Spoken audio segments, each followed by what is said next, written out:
Now that we've talked about creating assessments, we're going to look at how to use question banks. So let's go back to the quiz here. And if you saw when we clicked on this little gear icon, besides edit, I also had options to add to bank. A question bank basically saves the question so that you can use it at another time on another assessment.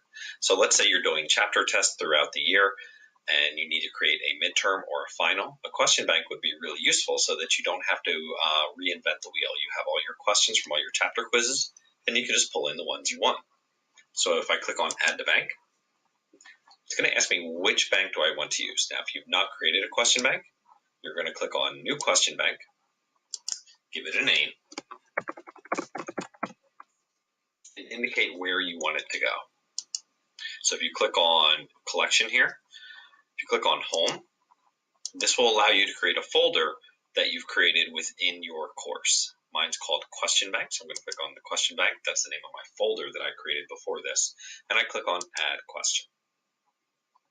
Okay, straightforward. Now, when I want to add a question from a question bank, in this plus button here, aside from creating a new question, I'm going to go down to From Question Banks. I'm going to pick Individual Questions.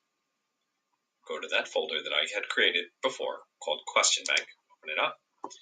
And here's my science and also the new bank folder that I just created. So this is the one I just made where I put my question. I open this up and there's the question. Click on Add Question. And now it's been added to my assessment. You can also, when you have a multitude of questions, you can include random questions from the question bank. So this is a really nice feature because this could allow you to kind of create custom assessments. Maybe if a student's been absent or something like that and you have concerns about test security, you could basically create a whole new assessment for them based on questions you've already got in your question bank. Now, once you've created a question bank, it's only there for you. What's really best about Questions Bank is being able to share them among colleagues so that maybe the entire history department or the entire science department or math, etc., can all share resources so not everybody has to be creating the assessments all of the time. So if you go up here into Resources and you click on your personal resources, here you're going to see that Question Bank folder.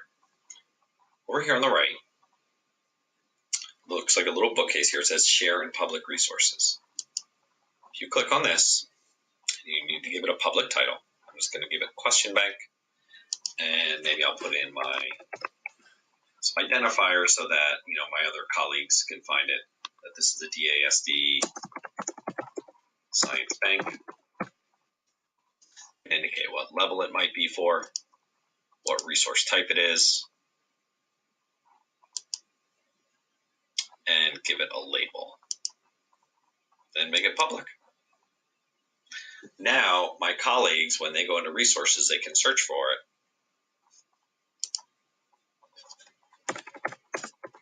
Let's see if it comes up here. Oh, lots of science things did come up, so you might want to give it a more specific name so that your colleagues can find it. But once they found it, then they could share it, and you're good to go.